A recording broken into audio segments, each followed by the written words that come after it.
Langit Bandung malam itu terasa berbeda.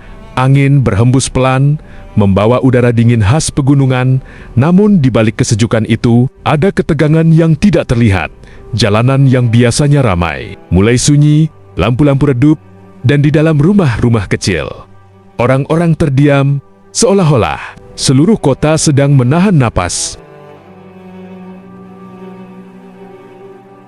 Beberapa bulan sebelumnya, Indonesia telah memproklamasikan kemerdekaan. Harapan muncul, kebahagiaan terasa. Rakyat percaya penjajahan telah berakhir, namun kenyataan tidak semudah itu. Pasukan sekutu datang kembali ke Indonesia dengan alasan melucuti tentara Jepang. Tapi di balik itu, Belanda ikut bersama mereka. Mereka datang bukan sebagai tamu. Mereka datang untuk kembali berkuasa. Bandung menjadi salah satu kota yang sangat penting.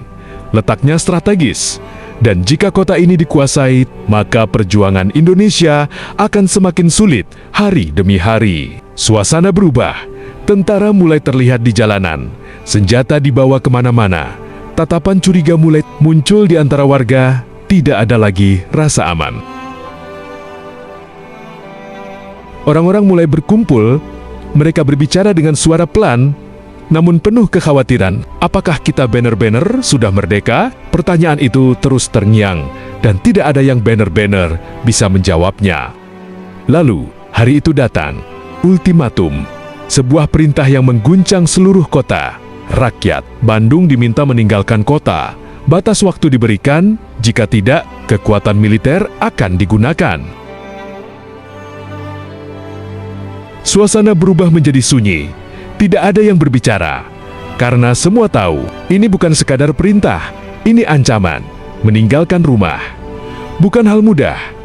Di setiap sudut kota ada kenangan, di setiap rumah ada cerita. Tempat mereka lahir, tempat mereka tumbuh, tempat mereka bermimpi, dan sekarang semua itu harus ditinggalkan. Para pejuang dan pemimpin mulai berkumpul, diskusi panjang terjadi. Suara-suara berbeda muncul. Ada yang ingin bertahan, ada yang ingin melawan, ada yang ragu. Namun satu hal jelas, jika Bandung jatuh ke tangan musuh, maka perjuangan akan semakin berat. Dan akhirnya, keputusan itu diambil. Keputusan yang tidak pernah dibayangkan sebelumnya. Bukan bertahan, bukan menyerah, tapi mengorbankan kota itu sendiri. Bandung akan dibakar agar tidak bisa digunakan oleh musuh, agar tidak menjadi alat penjajahan. Keputusan itu terasa seperti mimpi buruk, namun bagi mereka, ini adalah satu-satunya jalan. Malam 23 Maret tahun 1946, langit gelap tanpa bintang, angin berhembus lebih dingin dari biasanya. Rakyat Bandung mulai bergerak dengan langkah perlahan. Mereka meninggalkan kota, sebagian membawa barang seadanya, sebagian hanya membawa pakaian di badan. Namun semuanya membawa satu hal yang sama, kesedihan. Seorang ibu menggenggam tangan anaknya. Seorang ayah menatap rumahnya untuk terakhir kali. Seorang pemuda berdiri diam, mencoba menahan air mata. Tidak ada yang siap untuk ini, namun semua tahu, ini harus dilakukan. Lalu, api pertama dinyalakan. Sebuah rumah kecil mulai terbakar. Api kecil perlahan membesar, dan dalam waktu singkat, api menyebar. Rumah demi rumah mulai terbakar. Api melahap kayu, dinding, atap, tidak ada yang bisa menghentikannya.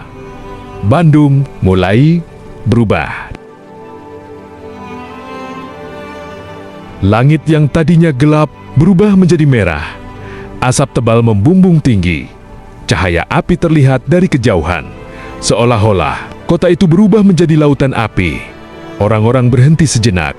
Mereka menoleh ke belakang, melihat kota mereka terbakar. Tidak ada kata-kata, hanya keheningan dan air mata. Namun di balik itu semua, ada sesuatu yang lebih besar. Bukan kehancuran, bukan kekalahan, tapi perlawanan. Pesan itu jelas, lebih baik hancur daripada dijajah kembali. Di tengah peristiwa itu, ada sosok yang melakukan aksi luar biasa. Namanya Muhammad Toha. Ia adalah seorang pejuang muda dengan keberanian yang luar biasa. Ia menerima sebuah misi berbahaya. Ia menyusup ke gudang amunisi milik musuh. Langkahnya pelan, napasnya tertahan. Di sekelilingnya, penjaga bersenjata, satu kesalahan kecil bisa berakhir dengan kematian. Namun ia tidak ragu, karena ia tahu ini bukan tentang dirinya, ini tentang bangsa. Dan ketika waktunya tiba, ledakan besar terjadi. Suara menggelegar mengguncang Bandung. Api membesar, gudang amunisi hancur. Ia mengorbankan dirinya demi menghancurkan kekuatan musuh. Sebuah pengorbanan yang tidak akan pernah dilupakan. Ketika pagi tiba, Bandung tidak lagi sama. Kota itu kosong, hanya tersisa puing dan abu, tidak ada kehidupan, tidak ada suara, hanya sisa-sisa dari apa yang pernah ada. Namun justru disitulah kemenangan mereka. Musuh tidak mendapatkan apa-apa, tidak ada kota untuk dikuasai, tidak ada fasilitas untuk digunakan. Bandung memang hancur, namun semangatnya tidak pernah padam. Berita tentang peristiwa ini menyebar ke seluruh Indonesia, bahkan ke dunia. Orang-orang mulai bertanya, bagaimana mungkin sebuah kota dibakar oleh rakyatnya sendiri? Jawabannya sederhana, karena mereka lebih memilih kehilangan segalanya daripada kehilangan kemerdekaan. Sejak saat itu, peristiwa ini dikenal sebagai Bandung Lautan Api. Sebuah simbol keberanian, simbol pengorbanan, simbol cinta tanah air. Hari ini, Bandung telah berdiri kembali, gedung-gedung baru berdiri, jalanan kembali ramai, kehidupan berjalan seperti biasa. Namun di balik semua itu, ada sejarah yang tidak boleh dilupakan. Ada cerita yang harus terus diceritakan. Karena dulu, ada orang-orang biasa yang memilih melakukan hal luar biasa. Mereka kehilangan rumah agar kita punya negara.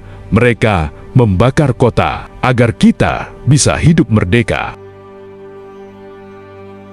Masih banyak kisah perjuangan lain yang belum kamu tahu. Jadi pastikan kamu subscribe, karena cerita berikutnya jauh lebih menggetarkan.